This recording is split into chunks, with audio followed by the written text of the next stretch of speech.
this thing. तो let's start this recap.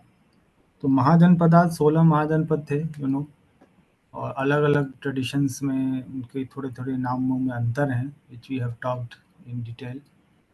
जैसे वो जो बुद्धिस्ट टेक्स्ट है और में अंगुत्तर निकाय में, और फिर भगवती सूत्र में कुछ अलग बताते हैं.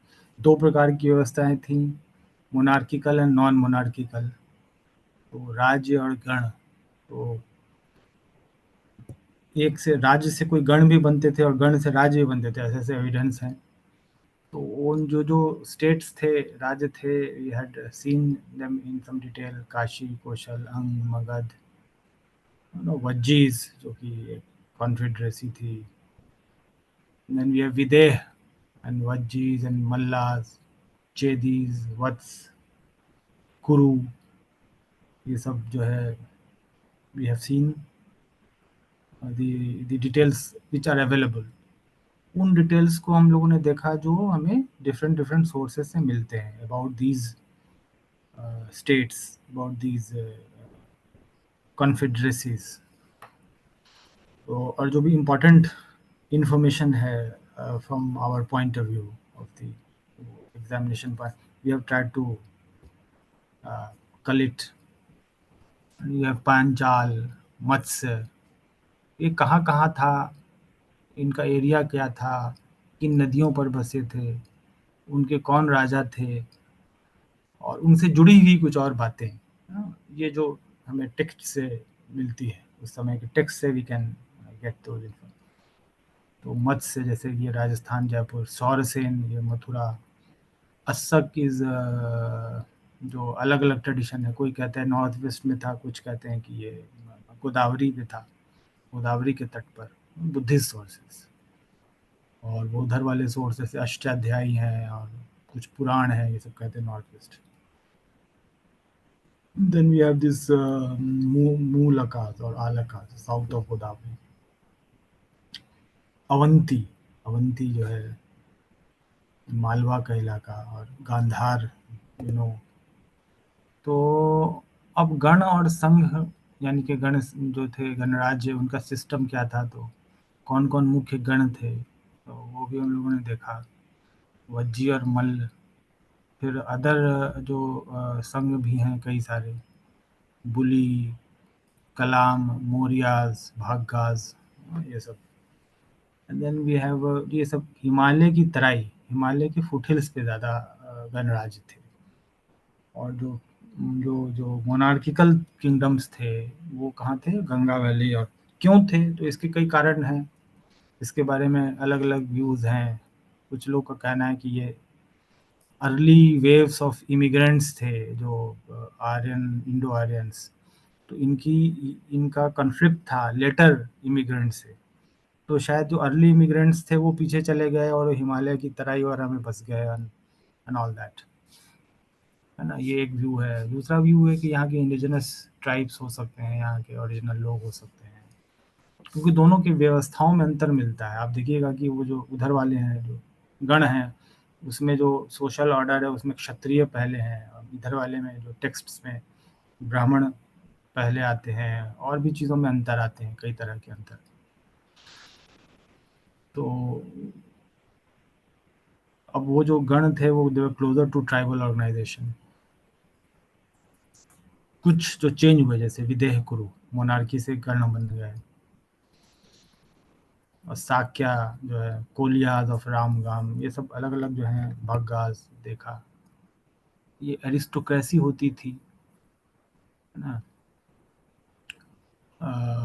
कई सारे उसके जो छोटे छोटे राजाज होते थे, छोटे छोटे चीफ्टेन्स होते थे, सब मिलकर इकट्ठा होते थे, and then used to take decisions. एक एनुअल असेंबली होती थी, उसका बड़ा इम्पोर्टेंस होता था. एंड डिसीजन मेकिंग, जैसे पार्लियामेंट की व्यवस्था जैसे अभी है ना, कुछ कुछ उसका एक प्रोटोटाइप. तो people use to come, voting होती थी. वोटिंग तो उसके लिए सलाका गहापति, जो शायद आज के जो स्पीकर होता है उसका वो था, सलाका गहापति, कलेक्टर ऑफ वोट्स. जो पार्लियामेंट में जो स्पीकर होते हैं ना, वो सही था, सलाका गहापति. तो अच्छा, इसमें जैसे सोशल ऑर्डर थोड़ा डिफरेंट था, यहाँ पुरोहित का वो नहीं आता है, the Kshatriyas themselves are doing the work of the rituals. पुरोहित, वो पुरोहित भी थे, अभी भी ऐसा ही है। पहाड़ों पे आप जाएंगे तो you will find the system a little different from the valley, Gangetic valley, in practices in their this thing. तो स्टैंडिंग आर्मी गणों में नहीं था, सब मिल के, जितने राजा थे वो सब अपने अपने रिसोर्सेस पूल करते थे during a course of war and all. But they way very strong, उनका बड़ा ट्रेडिशन था, 1000 साल तक वो चला। उसके बाद हमने वो मगध जो एम्पायर का इमरजेंस होता है, फिर धीरे धीरे जो 16 महाजनपद होते हैं, they all under comes under the suzerainty and control of Magadhan empire. तो जो मगध का जो किंगडम कैसे ग्रो होता है, वो हम लोग ने देखा। 3 इसके तरह के डायनेस्टीज आते हैं। सबसे पहले हरण्यक आते हैं, फिर शिशुनाग आते हैं, फिर नंद आते हैं। नंद के बाद फिर आते हैं चंद्रगुप्त, ये जो मौर्यन डायनेस्टी। तो उनका पीरियड क्या है, तो वो थोड़ा इम्पोर्टेंट हो जाता है। Chronology, this things can come. पहले कौन था, बिंबिसार, अजातशत्रु, फिर उसके बाद जो 4 अन्य राजा थे, तो उसके बाद फिर शिशुनाग, नागवंश, तो महावग्गा। तो महावग्ग से कुछ बिंबिसार जो इम्पोर्टेंट राजा था, he played a very important role in the growth of Magadhan Empire। तो क्या क्या, जैसे कि married Mahakosala, and then he also married Videhan princess as well as Madra, daughter of the Madra king Punjab, and he annexed Ang, and Avanti के साथ भी कुछ उनके ये सब थे इंटरेक्शंस। तो उनके जो कुछ इम्पोर्टेंट मिनिस्टर्स ये सब जो थे, हैं, कोलिया, ये कुंभ घोष, तो इस तरह से था। अजात शत्रु ने लिच्छवी, जो लंबा समय तक युद्ध चला, और वो उसके बारे में कई सारे वर्णन है कि they used various things, treachery and conspiracy, minister was sent to Lichchhavi and all, and then new weapons, catapult, chariot with mace। तो इसका जो रोल है, and he also had victory over Avanti. Jain, ये बुद्धिस्ट काउंसिल इनके टाइम में हुआ। Then we have his successor was Udayan, Nandivardhan and Mahanandin. कौन successor था, तो ये दोनों जैन सोर्सेज और बुद्धिस्ट सोर्सेज के हिसाब से थोड़ा अलग अलग उनका लिस्ट है। और उसके बाद जो नंद वंश का जब उदय होता है, तो ये कोई अमात्य जो है वो he takes over power, and then that is Shishunaga, and he annexes Vats and Kosal। His son was Kala Ashoka, second Buddhist council Vaishali during his reign। फिर ग्रोथ ऑफ मगध, फिर उनका नंद में जो कैसे ग्रोथ होता है, तो 9 नंद किंग हुए डायनेस्टी के, महाबोधि वंशा के अनुसार, बुद्धिस्ट सोर्स है ये, तो वो नाम यहाँ है। तो he had the title of Ekarat Mahapadma and the uprooter of Kshatriyas. पुराण कहता है कि he was an uprooter of Kshatriyas. तो he came from a low humble background. तो ये सन ऑफ ए बार्बर, ये जैन कहते हैं। धनानंद जो है वाज द लास्ट रूलर। और जो पाटलिपुत्र जो सिटी था, पहले राजगीर था, फिर पाटलिपुत्र कैपिटल बना। तो दोनों के अपने अपने सामरिक महत्व था, पाटलिपुत्र का और राजगीर का। पहाड़ियों से घिरा था राजगीर, और पाटलिपुत्र नदियों से घिरा था। That was a safe place and all। Then we see these Persian and Macedonian invasions basically in the context of the coming of Alexander, his invasions 327 to 326। तो we know, we have seen Ambhi, जो Greek, वो जो तक्षशिला के थे, and then Puru, porous. तो झेलम और चनाब के बीच में, and then after that from Beas तक आते आते वो विड्रॉ करना शुरू हो गए because soldiers they are not ready to move further. उसके जो इम्पैक्ट क्या है, तो कल्चरल इकोनॉमिक टाइज, ये जो पीरियड है आर्कियोलॉजी से भी कोलैबोरेट होता है, एविडेंस सिटीज़ के बारे में, उस समय के बारे में। तो NBPW वेयर ये उसका है, उस समय की जो पॉटरी ट्रेडिशन इम्पोर्टेंट। तो अर्बनाइजेशन, एक्सपेंशन ऑफ एग्रीकल्चर, ये सब शुरू होता है। क्वाइन का इस्तेमाल बड़े पैमाने पे, है ना। तो ये रेफरेंसेस आते हैं। प्राइवेट प्रॉपर्टी इम्पोर्टेंट हो जाता है, वो जो एक अनाथ पिंड का he gifts, buys Jetavana from prince Jeta Kumar. Gautam जो धर्म सूत्र टैक्स बताते हैं कितना होना चाहिए, 1/10, 1/8, 1/6। तो फिर उसके बाद हम लोगों ने आर्कियोलॉजिकल सोर्सेज भी देख लिया था, अलग अलग लोकेशन एरियाज वाइज कौन से सोर्सेज, कौन कौन से साइट्स हैं, और ये जो साइट्स हैं वो सिटीज़ वही हैं जो लिटरेचर में भी मिलता है। तो NBPW कहाँ कहाँ मिलता है, तो इन जगहों में, जैसे कि इंद्रप्रस्थ जो है महाभारत का, उस पुराना किला से उसको कनेक्ट करते हैं।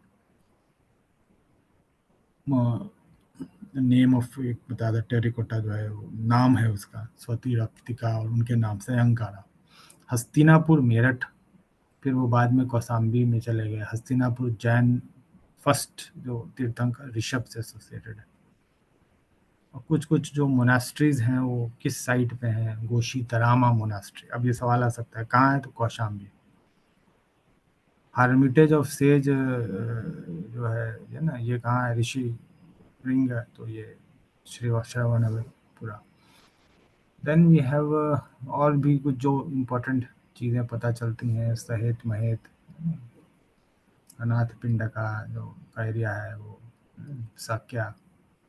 और कपिल वस्तु का लोकेशन क्या है, तो यहाँ पे वो रेलिक्स ऑफ बुद्धा मिला है। कंवरिया NP परवार जो ज़िला है बस्ती।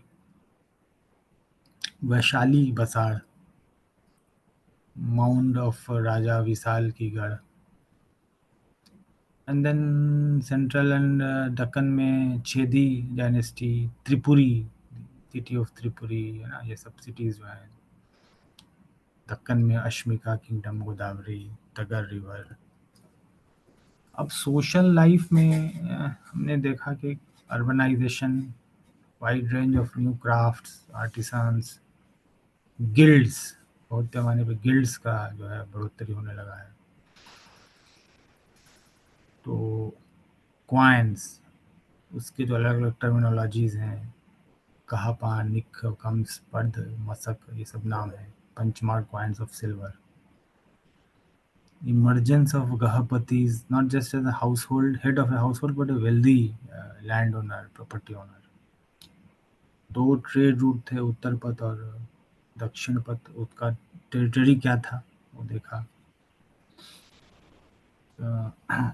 टैक्स कलेक्शन के लिए जो रॉयल ऑफिशियल्स होते थे, राजभट, प्रोटेक्शन द लैंड रूट्स। वर्ना और कास्ट का ये जो इमर्जेंस होता है इस पीरियड में होता है सोशल सोसाइटी में, तो ये इम्पोर्टेंट लैंडमार्क है।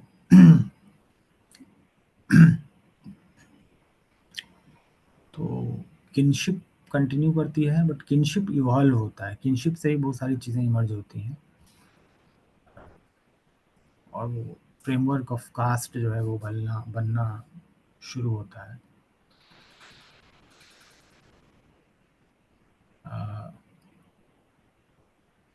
ये जो ब्राह्मणिकल टेक्स्ट में हमें फोर फोल्ड डिवीजन ऑफ वर्ण जो है वो इम्पॉर्टेंट है शुरू से ही। We are seeing tracing it right from the Rig Vedic period. अभी जाकर वो उसका जो नॉर्मेटिव जो फंडा है, नॉर्मेटिव मतलब जो डिजायर्ड, जो टेक्सचुअल, जो उसका जो टेक्स्ट में जो डिजायर्ड उसका जो स्ट्रक्चर है, में इंडोगैमी है ना, वो उसका एक एस्पेक्ट है। बट हम देखते हैं कि अनुलोम भी परमिटेड है, और एक्चुअल में प्रतिलोम भी हो रहा है, क्योंकि दैट इज ऑल्सो डिफाइंड दो इट इज नॉट परमिटेड। आपाद धर्म का कंसेप्ट आता है कि भाई आप अपने वर्ण में जो आपका काम है वो आप नहीं कर पा रहे हो ड्यू टू डिस्ट्रेस्ड इमरजेंसीज, तो फिर अलाउड होता है, आप कुछ और भी कर सकते, खेती कर सकते हो, जैसे ब्राह्मण कैन डू खेती, दिस इज आपात धर्म। तो कहने का मतलब कि समाज वैसा नहीं है जैसा कि वो व्यवस्था, जैसा कि जो कि ऑर्डर टेक्स्ट्स में बताया जा रहा है। तो उसमें बहुत सारी चीज़ें हो रही हैं, बदलाव हो रहे हैं। जो बुद्धिस्ट और जैन टेक्स्ट हैं उसमें भी वर्ण ऑर्डर का मेंशन है, बट उसका सिस्टम थोड़ा अलग है।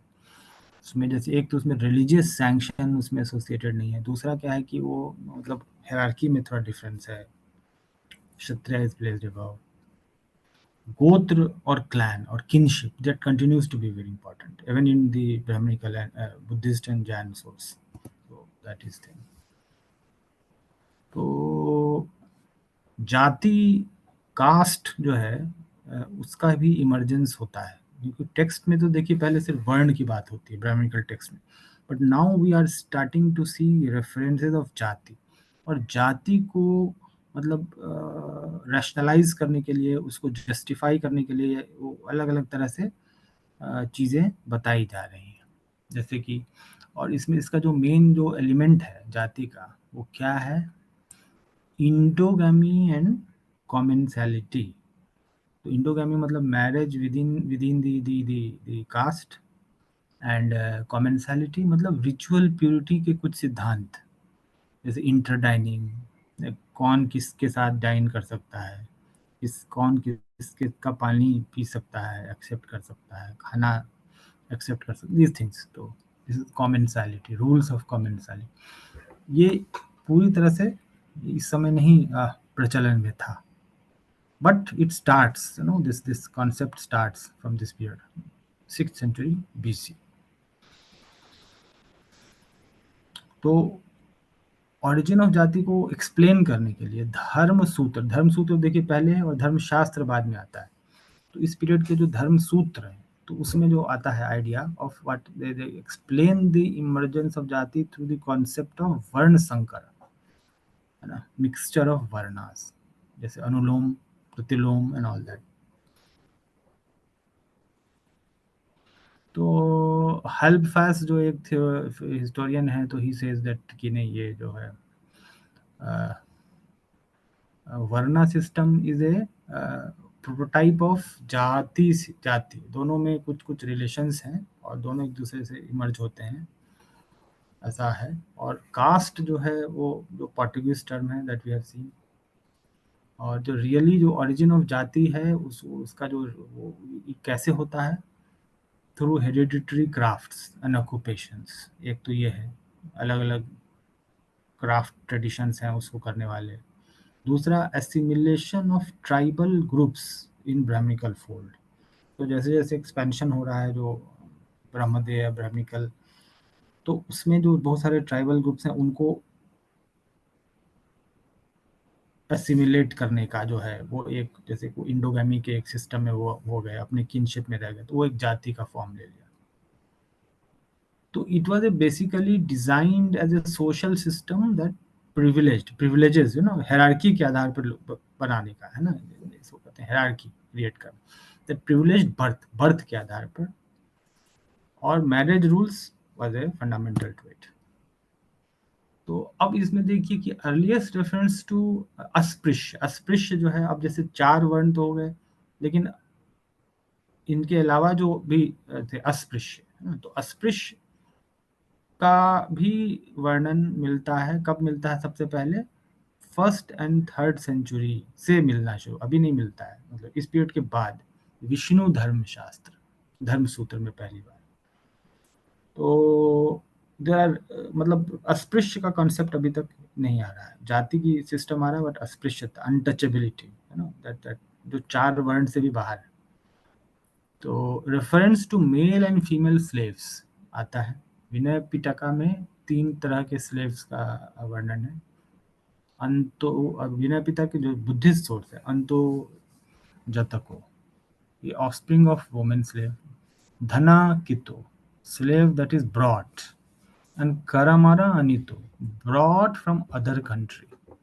तो ये 3 तरह के स्लेव्स का, दास का वर्णन है. And also fourth, that is समम दसव्यम उपगतो, one who accepted slavery himself. अब ये सब तीन ऑप्शंस दिए जा सकते हैं कि ये क्या है. दसवयम उपगतो, तो ये क्या है, एक स्लेवरी की कैटेगरी है ना, one who accepted slavery himself. और ये कहाँ मिलता है, इसका रेफरेंस दीघा निकाय.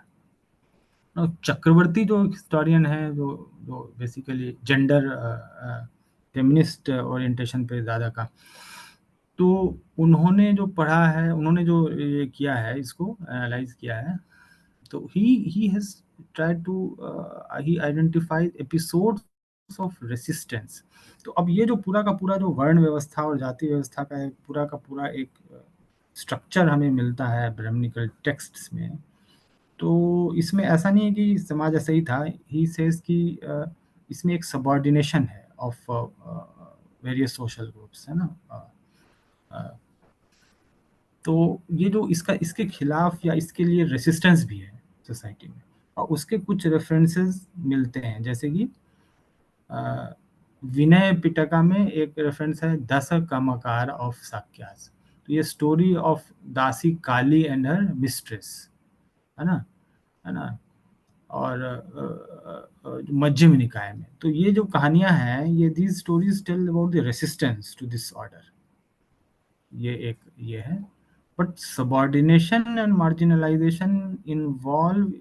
अब एक चीज क्या है कि ये जो अन्य जो कैटेगरी है समाज की, या जो सो कॉल्ड सबऑर्डिनेटेड क्लासेस हैं, तो इनका कहानी या इनकी स्टोरी या इनका इतिहास दर्ज नहीं है, क्योंकि वो लिटरेरी सोर्सेज में नहीं आते हैं. जो लिटरेरी सोर्सेज हैं वो एक इलीट सोर्स है, जो ही इतिहास में ट्रांसफर हुआ और हम तक मिला है, और उसी को ज़्यादा पढ़ा जाता है.